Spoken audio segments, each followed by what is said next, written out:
இன்னைக்கு இயற்கையா கிடைக்கிற சில விஷயங்களை நான் எப்படி என்னோட ஃபுட்ல எடுத்துக்கிறேன் அப்படிங்கறத தான் உங்க கூட ஷேர் பண்றேன். இது முடக்கத்தான் தோசை, இது முள்ளு முருங்கை, இதை வச்சும் ஒரு தோசை பண்ணலாங்க.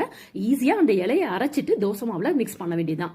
இது வந்து மணத்தக்காளி, இதை வந்து நம்ம வதக்கிட்டு தோசை மாவுல கலந்து ஈவினிங் ஸ்நாக்ஸா கூட ஒவ்வொரு தோசை நம்ம குழந்தைங்களுக்கு கொடுத்துக்கலாம். தேன் நெல்லிக்காய், நெல்லியை தேன்ல ஊற வச்சு கொடுக்கலாம். ஹெல்த் மிக்ஸ்ல கொழுக்கட்டை, அது கூட ராகி களி, உளுந்தங்களி இந்த மாதிரி செஞ்சும் கொடுக்கலாம்.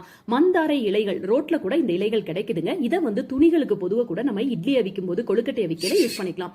இது ரத்தசாலை அரிசி, கவுனி அரிசி கலந்த மாவுல ஒரு கொழுக்கட்டை பண்றேன். இதுக்கு ஒரு சின்ன சட்னியும், வெங்காயம் மட்டும் வதக்கிட்டு நம்மளோட அடுப்பில்லா சமையல்ல ஒரு தக்காளி தொக்கு போட்டிருந்தோம்லங்க. அதாவது தக்காளி நம்ம வந்து எப்படி ப்ரிசர்வ் பண்ணலான்னு அதுல ஒரு ஸ்பூன், அதுலயே காரம், புளி, உப்பு எல்லாமே சேர்ந்திருக்கு. இது கூட கொஞ்சம் கொத்தமல்லி, கருவேப்பிலை, உங்க வீட்டுல வல்லாரை இருந்ததுன்னா புதினா எதுனாலுமே சேர்த்துக்கிட்டா ஹெல்த்தியான அந்த சட்னியும் கொழுக்கட்டையும் ஈவினிங் ஸ்நாக்ஸா கொடுக்கலாம்.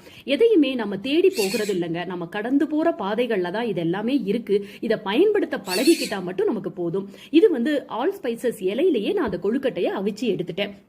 அப்போ ஃப்ளேவரும் சூப்பராக இருந்தது. ஸோ இந்த சட்னி கூட அந்த கொழுக்கட்டையை ஈவினிங் ஸ்நாக்ஸ் மாதிரி கொடுக்கலாம். ஹெல்த்தியாக எப்படி கொடுக்கலாம் அப்படிங்கிற மாதிரி யோசிச்சு நிறைய விஷயங்கள் நம்ம பண்ணலாம். லைஃப்ல டைம் இல்லைன்னு நிறைய நேரம் சொல்றோம், பட் லைஃபே இல்லைன்னா நம்மளால ஏற்றுக்க முடியுதா? ஸோ சில விஷயங்கள் கொஞ்சம் கொஞ்சம் நானும் சேஞ்ச் ஆகிட்டேன்னு சொல்ல முடியாதுங்க, முடிஞ்ச வரைக்கும் சேஞ்ச் ஆக பழகிக்கிறேன். ஸோ இது கூடவே நம்மளோட ஜுல்லாஸ் ப்ராடக்ட்டும் சில பொருள் சேல்ஸுக்கும் உங்களுக்கு ரெடியா இருக்கு. வேணும்னாலும் நீங்க இந்த ஹெல்த்தியான ப்ராடக்ட்ஸை வாங்கி யூஸ் பண்ணலாம். ஹேர் ஆயில், ஹோம்மேட் சோப்பு, இது கஸ்டமைஸ்டா உங்களுக்கு என்ன மாதிரி வேணுமோ ப்ரிப்பேர் பண்ணலாம்.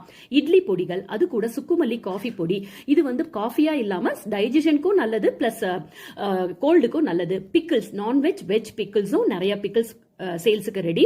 அது கூட ஹெல்த் மிக்ஸ் அண்ட் நலுங்கு மாவும் ரெடி. இதுல எது வேணும்னாலும் நீங்க ஆர்டரும் பண்ணிக்கலாம். தேங்க்யூ.